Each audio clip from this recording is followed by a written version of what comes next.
শুভেন্দুর মতো পাল্টিবাজ, ধাপ্পাবাজ, চিটিংবাজ প্রতিটা রাজ্য থেকে বিজেপিতে ঢুকেছে, আর তারা এটা ভেবে নিয়েছে যে যদি আমি বিজেপিতে ঢুকে মুসলমানকে গালাগাল দিই তাহলে আমি বিজেপিতে তাড়াতাড়ি বড় নেতা হতে পারবো। যে শুভেন্দু অধিকারীর অত্যন্ত প্রিয় খাদ্য হচ্ছে গরুর মাংস, সেই শুভেন্দু অধিকারী এখন সনাতন ধর্মের ধারক আর বাহক হয়েছে।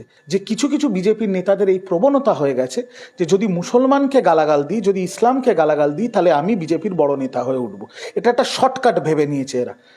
আজকে বলছে ওয়ান নেশন ওয়ান ইলেকশন, কালকে বলবে ওয়ান পলিটিক্যাল পার্টি, কালকে বলবে ওয়ান লিডার, তারপর বলবে ওয়ান রিলিজিয়ান। আর নরেন্দ্র মোদী অবিলম্বে উচিত অমিত শাহকে স্বরাষ্ট্রমন্ত্রীর পদ থেকে সরিয়ে দেওয়া। আরএসএস এর প্রধান মোহন ভাগবত একটি মন্তব্য করলেন, আমি কোট আনকোট কথাটা বলবো।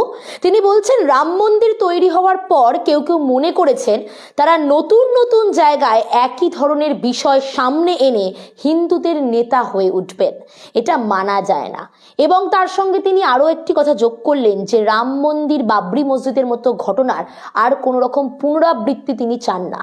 তার মানে কোনোভাবে কি আজকে এই যে রাজ্যে এরকম ধরনের দুর্নীতি যদি আমি বলি বিজেপির, বা আমি যদি দেশের কথাও বলি, দেশের যে পরিস্থিতি আজকে বিজেপি সংখ্যাগুরু সংখ্যালঘু নিয়ে তৈরি করছে, সেখানে মোহন ভাগবত রুষ্ট?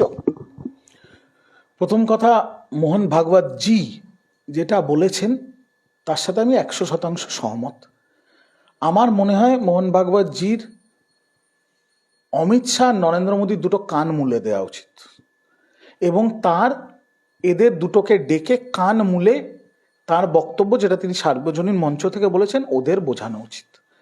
কারণ নরেন্দ্র মোদী আর অমিত শাহর আশকারায় বিজেপির যত নেতারা আছে উগ্র ধর্মীয় মৌলবাদ করছে, হিন্দু মুসলিম করে। এটা ঠিক বলেছেন, একদম ঠিক বলেছেন মোহন ভাগবতজি, যে কিছু কিছু বিজেপির নেতাদের এই প্রবণতা হয়ে গেছে যে যদি মুসলমানকে গালাগাল দিই, যদি ইসলামকে গালাগাল দিই তাহলে আমি বিজেপির বড় নেতা হয়ে উঠবো। এটা একটা শর্টকাট ভেবে নিয়েছে এরা। তো মোহন ভাগবতজি যে কথাটা বলেছেন তার সাথে আমি 100 না 1000% সহমত। শুধু তাকে অনুরোধ করব, করজোরে অনুরোধ করব, তিনি অনেক সিনিয়র আমার থেকে, যে मोहन भागवत जी, आप नरेंद्र मोदी जी और अमित शाह को बुला के उनका कान पकड़ के आपने जो हमलों के लिए बोला उनको थोड़ा समझा दीजिए। তাহলে কি কোনোভাবে এখানে আবারও প্রশ্ন উঠছে, নরেন্দ্র মোদী, অমিত শাহ এবং আমি যদি রাজ্য নেতৃত্ব শুভেন্দু অধিকারীর কথায় যাই, তার সঙ্গে সঙ্গে সুকান্ত মজুমদারের প্রসঙ্গেও যাই, এদের এই যে মন্তব্যের রেশ, সেটাকে কোনোভাবে সেই জিনিসটা আরো বেশি হিংসাত্মক হয়ে উঠছে বা ভারতবাসীর কাছে আরো বেশি বিজেপির ভোট ব্যাংকটাকে নষ্ট করে দিচ্ছে, সেটা মোহন ভাগবতজি আজকে বুঝে গেছে। দেখুন, মোহন ভাগবতজি হচ্ছেন আরএসএস। আরএসএস কোনো রাজনৈতিক দল নয়, আরএসএস একটা স্বেচ্ছাসেবক সংঘ। আরএসএস এর ভোটের সাথে কোনো সম্পর্ক নেই।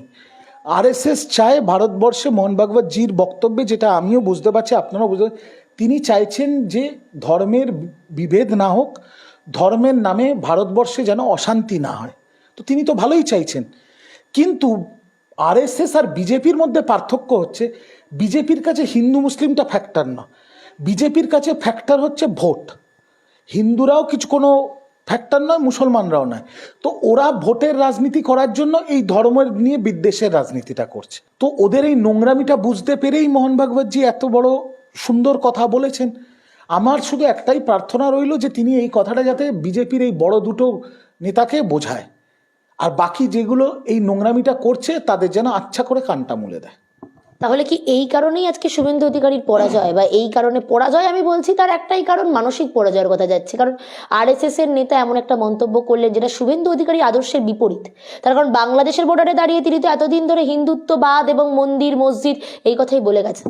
মোহন ভাগবতজি তো বুঝে গেছে শুভেন্দুর মতো লোককে। মোহন ভাগবতজি বুঝে গেছে যে শুভেন্দুর মতো প্রচুর লোক এখন বিজেপিতে ঢুকেছে। যে শুভেন্দু অধিকারী যখন তৃণমূল কংগ্রেসে ছিল মাথায় টুপি পরে ইফতারের নামাজ পড়তো, বকরি ঈদে মালদা মুর্শিদাবাদে গরুর গাড়ি পাঠাতো, যে শুভেন্দু অধিকারীর অত্যন্ত প্রিয় খাদ্য হচ্ছে গরুর মাংস, সেই শুভেন্দু অধিকারী এখন সনাতন ধর্মের ধারক আর বাহক হয়েছে।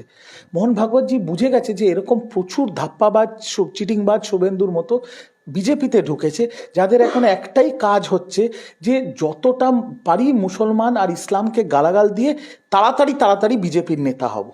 সেটা মোহন ভাগবতজির মতো এত বরিষ্ঠ সিনিয়র একজন ব্যক্তি তিনি ধরে ফেলেছেন, তাই তিনি বাধ্য হয়েছেন এই মন্তব্যটা করতে। আর এটা তো ফ্যাক্ট।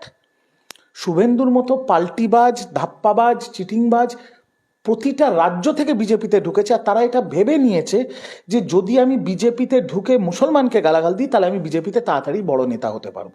আর এটা বিজেপিতে হচ্ছেও তো, সেটা নুপুর শর্মা হোক, কঙ্গনা রানাওত হোক, আর শুভেন্দু অধিকারী হোক, সবই সমান, সবকটা সমান, গোবরের এপিট আর ওপুট। কংগ্রেস নেতা অধীর রঞ্জন চৌধুরী একটা মন্তব্য করে বসলেন এবং সেটাকে নিয়ে কিন্তু সমালোচনা তুঙ্গে। তিনি বলছেন মুর্শিদাবাদ, এই মুর্শিদাবাদ এবং দুটো দিনাজপুর, উত্তর দিনাজপুর এবং দক্ষিণ দিনাজপুর, এই এলাকাগুলো বাংলাদেশ কিছুদিন পরে দাবি করবে। তার কারণ বেশ কিছু সংবাদ মাধ্যম থেকেই আমরা সম্প্রতি শুনতে পাচ্ছি, কথাটা উঠে আসছে যে মুর্শিদাবাদ এবং বেলডাঙ্গার নামও সেখানে উঠছে। এই জায়গাটা সম্পূর্ণভাবে জঙ্গিদের আস্তানা হয়ে যাচ্ছে। তাহলে কি আজকে সুকান্ত মজুমদার বারবার যে প্রসঙ্গটা তুলেছিলেন যে পশ্চিমবঙ্গ সম্পূর্ণভাবে বহিরাগতদের আস্তানা, পশ্চিমবঙ্গে বহিরাগতরা প্রবেশ করে, এই কথাটাকে কোনোভাবে সত্যি প্রমাণ করা হচ্ছে? যদি পশ্চিমবঙ্গে বহিরাগত প্রবেশ করে, যদি পশ্চিমবঙ্গে রোহিঙ্গা প্রবেশ করে, যদি পশ্চিমবঙ্গে জঙ্গিরা প্রবেশ করে, তাহলে তো প্রথম অমিত শাহর পদত্যাগ করা উচিত এবং কান ধরে ক্ষমা চাওয়া উচিত, এক। দুই, অধীর চৌধুরী এখন মুর্শিদাবাদ, বহরমপুরকে নিয়ে অনেক কথাই বলবে, কারণ দেখুন, আপনি হেরে গেলে আপনার তো একটা কাতর আর্তনাদ থাকবেই। এটা হচ্ছে লুজার্স কল যেটাকে বলে, মানে হেরে গেছে বলে এখন এই সব কথা বলছে। আজকে অধীর চৌধুরী বলছে কিছুদিন বাদে বাংলাদেশ মুর্শিদাবাদ দাবি করবে। ইউনিস কি অধীর চৌধুরী কানে কানে এসে বলে গেছে?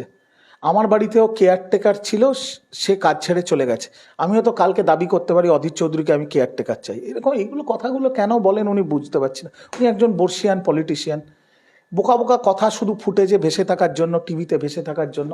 এগুলো আমার মনে হয় না এই মন্তব্যগুলোর কোনো ভ্যালু আছে। যদি বেলডাঙ্গা, মুর্শিদাবাদে কোনো রকম কোনো জঙ্গি প্রভাব হয় বা কেউ যদি জঙ্গি কার্যকলাপ করে, তাহলে আপনারা জানেন কিছুদিন আগেই কিছু ছেলেপুলে ধরা পড়েছিল যারা এইসব জঙ্গি মডেল তৈরি করছিল। সেখানে পশ্চিমবঙ্গ পুলিশও ছিল, কেরল পুলিশও ছিল, আসাম পুলিশও ছিল এবং এনআইএও ছিল। ঠিক একইভাবে যেমন বাংলার থেকে ধরা পড়েছে, আসাম থেকেও তো ধরা পড়েছে। আসামে তো বিজেপির সরকার, তাহলে কি বিজেপি জঙ্গি ঢোকাচ্ছে? এই কথাগুলো বলাটা অধীর চৌধুরীর মতো একজন সিনিয়র পলিটিশিয়ানে খুব বোকা বোকা হয়ে যাচ্ছে। জঙ্গিরা তো আগেও কাশ্মীরতে আসতো, এখনো কাশ্মীর দিয়ে ঢুকছে। তখন তো কংগ্রেস জামানা ছিল, তখনও তো জঙ্গি হানা হতো, জঙ্গি হানায় প্রচুর মানুষের, নিরীহ মানুষের প্রাণ গেছে জম্মু কাশ্মীরে, তখন তো কংগ্রেস সরকার ছিল। তারপরে বিজেপি সরকার আসার পরে এখনো নিরীহ মানুষের প্রাণ যাচ্ছে। তো জঙ্গিরা হচ্ছে জঙ্গি, তারা আগুন জ্বালাতে, ধর্মের নামে, ধর্মকে সামনে রেখে আগুন জ্বালাতে, মানুষ হত্যা করতে বিশ্বাস করে। এরা কোনো ধর্মের হয় না, এরা সবকটা খুনি। তো এরা কোনো না কোনো পথ বার করে নেয় কোথাও গিয়ে অশান্তি করার। সেখানে আমার মনে হয় যখন জঙ্গি কেন্দ্রিক কোনো ব্যাপার আসে, সেটা রাজনীতির অনেক ওপরে। এটা তৃণমূল, বিজেপি, কংগ্রেস, মমতা ব্যানার্জি, রাহুল গান্ধী, নরেন্দ্র মোদীর অনেক ওপরে। এটা দেশের সার্বভৌমত্বের ব্যাপার, দেশের সুরক্ষার ব্যাপার। আর দেশের সুরক্ষা যেখানে সামনে আসে, সেখানে আমার মনে হয় কোনো রকমেরই রাজনীতি করার দরকার নেই। কেন্দ্র সরকার, রাজ্য সরকার হাতে হাত মিলিয়ে, কাঁধে কাঁধ মিলিয়ে ভারতবর্ষকে সুরক্ষিত রাখবে। আর অধীর চৌধুরীর মতো লোক যখন এটা নিয়ে রাজনীতি করছে, তখনই আপনাকে বুঝতে হবে যে রাজনৈতিকভাবে তিনি কতটা দেউলিয়া হয়ে গেছে। দুর্ভাগ্যজনক। লোকসভায় দাঁড়িয়ে অমিত শাহ বলে বসলেন কন হ্যাঁ ইয়ে আম্বেদকর। আরও একটি কথা তিনি বললেন যে এতবার যদি দেবতার ভগবানের নাম করা যেত তাহলে স্বর্গ লাভ হতো। আম্বেদকর এখন ফ্যাশন হয়ে গেছে। বাবা সাহেব আম্বেদকরের ইতিহাস যদি অমিত শাহ পড়ে থাকে, তাহলে অমিত শাহ একটা জিনিস বুঝবে যে সে বাবা সাহেব আম্বেদকরের নখের যোগ্য নয়। এক, কারণ বাবা সাহেব আম্বেদকর ভারতবর্ষের প্রথম দলিত যে ইংল্যান্ডে গিয়ে পড়াশুনো করেছিল, নিউ ইয়র্ক থেকে পিএইচডি ইন ইকোনমিক্স করেছিল। আমি জানি না Amit Shah PhD in economics স্বাধীন ভারতেও আছে কিনা। তিনি পরাধীন ভারতে দলিত সম্প্রদায়ের প্রথম ব্যক্তি যিনি পিএইচডি ইন ইকোনমিক্স। তারপর তিনি বম্বের একটা কলেজে পড়াতেন। সেখান থেকে প্রথম কনস্টিটিউয়েন্ট অ্যাসেম্বলি বাংলার খুলনা, এখন যেটা চলে গেছে অন্য জায়গায়, খুলনা আর আরেকটা ওয়েস্ট বেঙ্গলের অংশ থেকে তিনি কনস্টিটিউয়েন্ট অ্যাসেম্বলিতে গেছিলেন। তিনি সংবিধানের জনক। এই যে জাতি বিদ্বেষ যেটা বিজেপি এখনো করছে, সেই ছুত অছুতের রাজনীতি তিনি শেষ করার চেষ্টা করেছিলেন বাবা সাহেব আম্বেদকর। সেই বাবা সাহেব আম্বেদকরকে নিয়ে মন্তব্য করছে অমিত শাহ। কত বড় লাটের বাট অমিত শাহ। অমিত শাহর এই মন্তব্য, মানে তাতে নেত্রীও বলেছেন, মুখ্যমন্ত্রীও বলেছেন আমরা মর্মাহত। আমরা শোকাহত, আমরা শকড যে কি করে দেশের স্বরাষ্ট্রমন্ত্রী এই মন্তব্য করতে পারে। আর আরেকটা জিনিস মনে রাখবেন, অমিত শাহকে যখন সিবিআই খুঁজছিল গোধরা কাণ্ডে, যখন অমিত শাহ টাডিপার ছিল, পরে সুপ্রিম কোর্ট তাকে ক্লিন চিট দেয়। একটা টাডিপার আসামি আজকে দেশের স্বরাষ্ট্রমন্ত্রী হয়েছে এই সংবিধানের জন্য, আর সে বাবা সাহেব আম্বেদকরকে গালমন্দ করছে। হ্যাঁ, বাবা সাহেব আম্বেদকর আমাদের ফ্যাশন, আমাদের ইন্সপিরেশন, আমাদের মোটিভেশন, আমাদের গর্ব বাবা সাহেব আম্বেদকর। অমিত শাহ দেশের 150 কোটি মানুষকে অপমান করেছে, দলিত আদিবাসী সমাজকে অপমান করেছে, বাংলাকে অপমান করেছে। তৃণমূল কংগ্রেস কোনো দিনও এটা মানবে না, তৃণমূল কংগ্রেস অমিত শাহকে কোনো দিনও ক্ষমা করবে না। তৃণমূল কংগ্রেস আগামী 23শে ডিসেম্বর নেত্রী কর্মসূচি দিয়েছেন, জেলায় জেলায় ব্লকে ব্লকে কর্মসূচি হবে। অমিত শাহর এই মন্তব্যের বিরুদ্ধে ধিক্কার মিছিল হবে, অবস্থান বিক্ষোভ হবে। আর আমরা এটা ততদিন চালিয়ে যাব যতদিন না অমিত শাহ ক্ষমা চাইবে সংসদে দাঁড়িয়ে যে তিনি যেটা বলেছেন তিনি ভুল বলেছেন, তিনি ক্ষমা চাইবেন। আর নরেন্দ্র মোদী অবিলম্বে উচিত অমিত শাহকে স্বরাষ্ট্রমন্ত্রীর পদ থেকে সরিয়ে দেওয়া। এটা হতে পারে না। আজকে বাবা সাহেব আম্বেদকরকে বলছে, কালকে মহাত্মা গান্ধীকে বলবে। এটা হতে পারে না, এটা হতে পারে না। লোকসভায় যে নতুন বিল পাশ হলো, one nation one election, BJP দাবি করছে যে এই বিলটা পাশ করা নির্বাচনের খরচ বাঁচানোর জন্য। কি বলবেন? পাস তো করতে পারলো না। লোকসভায় এখন কিছু জ্বালানো ইস্যু আছে। পশ্চিমবঙ্গের যে সাংসদরা, তারা পশ্চিমবঙ্গের প্রশ্ন করছে বিজেপির কাছে। তারা পশ্চিমবঙ্গের যারা তৃণমূলের সাংসদ, তারা বিজেপির কলার ধরে নিয়েছে যে বাংলার আবাসের টাকা কোথায়, বাংলার 100 দিনের টাকা কোথায়, বাংলার NRHM এর টাকা কোথায়। এগুলো বাংলা কেন্দ্রিক আলোচনা। তারপরেও বাংলাদেশ আছে, তারপরেও মণিপুর আছে, তারপরেও আদানির মতো গুরুত্বপূর্ণ ইস্যু আছে। এই সবকটার থেকে নজর ঘোরাতে গদি মিডিয়াকে কাজে লাগিয়ে মোদি নিজের ক্যাবিনেটে পাশ করিয়ে দিল ওয়ান নেশন ওয়ান ইলেকশন। কিন্তু আপনাদের দর্শকদের জ্ঞাতার্থে জানিয়ে রাখি, ওয়ান নেশন ওয়ান ইলেকশন বাস্তবায়িত করতে হলে সংবিধানে 18টা অ্যামেন্ডমেন্ট করতে হবে, লোকসভা এবং রাজ্যসভার 2/3 মেজরিটি নিয়ে পাশ করাতে হবে। এরা লোকসভায় পেশ করেছিল, বিজেপির 20টা সাংসদই বিজেপির হয়ে ভোট দেয়নি, সেই জন্য বাধ্য হয়ে জয়েন্ট পার্লামেন্টারি কমিটিতে বিলটাকে পাঠানো হয়েছে। আমি আপনাকে দায়িত্ব নিয়ে বলছি, এই বিল ওই 15 লাখের মতো একটা জুমলা কোনো দিন বাস্তবায়িত হবে না। দ্বিতীয় কথা, ওয়ান নেশন ওয়ান ইলেকশন কেন হবে? সকল আমাদের নেত্রীও বলেছেন, আমাদের সাধারণ সম্পাদক অভিষেক বন্দ্যোপাধ্যায় বলেছেন, মানুষের অধিকার আছে বারংবার ভোট দেওয়ার। পঞ্চায়েতে আমি কাকে প্রধান বানাবো সেটা মানুষ ঠিক করবে, আমি কাকে বিধায়ক করব সেটা আমি ঠিক করবো, আমি কাকে সাংসদ করবো আমি সেটা ঠিক করবো, সেটা আমার ভোটাধিকার। বিজেপি 150 কোটি ভারতবাসীর ভোটাধিকারকে কেড়ে নিয়ে নিজেদের কাছে ক্ষমতা কুক্ষিগত করার চেষ্টা করছে। আর এরা ষড়যন্ত্র করে একনায়কতন্ত্র প্রতিষ্ঠা করতে চাইছে ভারতবর্ষে, ওই হিটলার তন্ত্র।